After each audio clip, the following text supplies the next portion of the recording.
Dapat nga ay hintayin ni Maine Mendoza at Alden Richards ang pagkakataon na paggawa nila ng pelikula. Dapat ay gawin nila ito ng bandang kalagitnaan ng taon nang sa gayon ay marami silang makumbinsi. Lalong mapaghandaan ito ng mabuti. Mas maganda na nga ito kung isasabay nila ang kanilang gagawing movie sa buwan ng tamang panahon. Nang sa gayon ay magkaroon ito ng impact. Pag-usapan pa, yan naman talaga ang inaasahan ng buong Aldab Nation. Kay Maine Mendoza at Alden Richards ay ang magbigay ng kilig at pag-asang muli para sa ganon ay manumbalik ang sigla ng buong Aldab Nation pagdating sa pagsuporta kay Maine Mendoza at Alden Richards na ang mga lumayong Aldab Nation ay muling magbalik pag nalaman nila ang totoo kay Maine Mendoza at Alden Richards. Gayunpaman, dapat din paghandaan ni Maine Mendoza at Alden Richards na ang gagawin nilang pagsasama ay hindi naman ganun kadali. Dahil marami ring mga bashers na nag-aantay dito para pulaan ang kanilang gagawing movie. Tandaan nyo, hindi lang naman ang mga bashers ang gumagawa ng kasamaan kay Maine Mendoza at Alden Richards. Ngunit, pati ang mga ipinapares sa kanila. Mga fandom ay sumasama dito para lamang sirain si Maine Mendoza at Alden Richards kahit wala naman silang pakialam dito. Ang iniisip lang nila ay ang kanilang mga iniidolo. Nang sa gayon, pag nasira na nila si Maine Mendoza at Alden Richards ay mapapalitan na nila ito. Ngunit dito sila nagkakamali dahil si Maine Mendoza at Alden Richards ay hindi nila masisira dahil na rin sa suporta ng buong Aldab Nation. Kung gugustuhin nga ni Maine Mendoza at Alden Richards ay lahat ay magagawa nila. Ito ay nagpapatunay na talagang nasa sinkronasyon ang kanilang pag-iisip. Si Maine Mendoza ay napakaraming business. Si Alden Richards naman ay ganun din.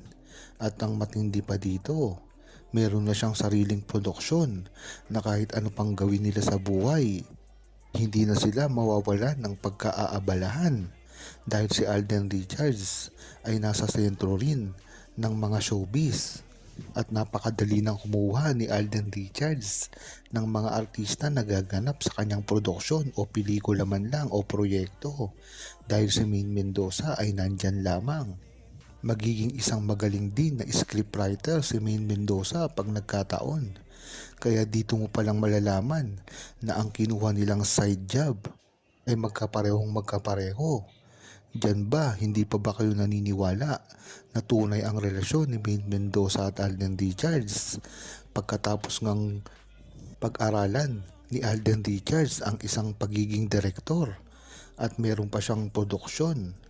Si Maine Mendoza naman ay alam naman natin na napakagaling sumulat, isang writer.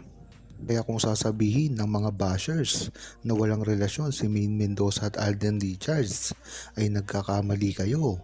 Dahil dyan pa lang sa linya ng kanilang mga side job ay talagang nagkaka-concentrate na sila at nagkakaundo. Isang direktor, isang writer at merong produksyon.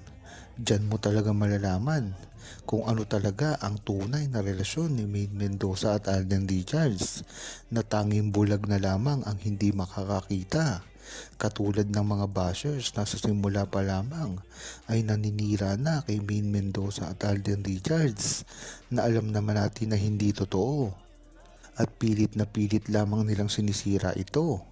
Ngunit ang maganda dito ay alam ng buong Aldab Nation at alam sa sarili ni Maine Mendoza at Alden Richards kung ano talaga ang tunay na nararamdaman nila sa isa't isa at kahit kailanman hindi na sila masisira pa dahil ang suporta ng buong Aldab Nation sa kanilang dalawa ay hindi mababali kahit ano pang gawin na paninira sa kanilang dalawa dahil sa simula pa lamang ay alam na nila ito. Napakatalino ng ginagawa ni Alden Richards at Maine Mendoza na ang pinababayaan lang nila ang mga bashers dahil ito ay magsasawa rin lamang dahil hindi nila masisira ang kasikatan ni Alden Richards at Maine Mendoza kahit ano pang gawin nila. Mas maganda rin na humiwalay na si Maine Mendoza at Alden Richards sa gitna ng showbiz dahil ito lang rin ang magpapabagsak sa kanila. Kung napatunayan nila ang kailang tunay na pagmamahalan sa showbiz ay magagawa rin nila ito ng pribado. Yun nga lang, ang problema dito ay pag nagsawa si Maine Mendoza at Alden Richards at naisipang muling bumalik sa showbiz ay magkakalintik-lintik na naman ang kanilang buhay. Siguro nga ay pag nag-retire sila sa showbiz ay muli rin naman itong babalik pagkatapos ng 2 taon. Ganyan naman talaga ang buhay ng isang showbiz. Sa una ay gustong-gusto nila mag-retire. Ngunit pagdating sa bahay nila na wala silang ginagawa ay maiinip lang rin naman ito. At ito ay babalik na rin sa kanyang-kanyang mga trabaho. Ngunit ang kagandahan nga lang dito kay Alden Richards ay kahit hindi siya mag-showbiz ay isa naman siyang direktor, writer at merong produksyon. Kaya pag umalis siya sa showbiz ay ganun din, nasa industriya pa rin siya ng mga showbiz. At pagdating naman kay Maine Mendoza, magiging isang mabuting housewife na lamang ito na talaga namang yun ang inaasahan sa kanya ng mga true-blooded Aldam Nation. Dahil nga naman, hindi naman masanay masaktan si Maine Mendoza pagdating sa mga ganyang bagay. Dahil alam naman natin na sa simula pa lamang ay napakasimple na ng buhay ni Maine Mendoza. At ganun din naman si Alden Richards na tila swak na swak talaga sila sa kanilang mga gagawin. Kaya kahit ano pang gawin ni Maine Mendoza at balak nila sa kanilang mga buhay-buhay ay talagang susuportahan ng buong Aldam Nation kahit ano pa yan. Kaya nga marami ang nagtatanong ng mga Aldam Nation pag nakikita ng personal si Alden Richards. At kung matatandaan nyo pa, talagang pinipilit at ginigiit ng buong Aldam Nation pag nakita si Alden Richards at itinatanong dito si Maine Mendoza. Dito lang nasasabi ni Alden Richards ng tahasan sa publiko nang hindi namamalayan ang sinasabi niya. Kaya naman marami ang kumpirmasyon na nakukuha ng buong Aldam Nation sa mga sagot nito. Huwag kalimutang mag-subscribe, comment at i-like ang video na ito. Thanks for watching!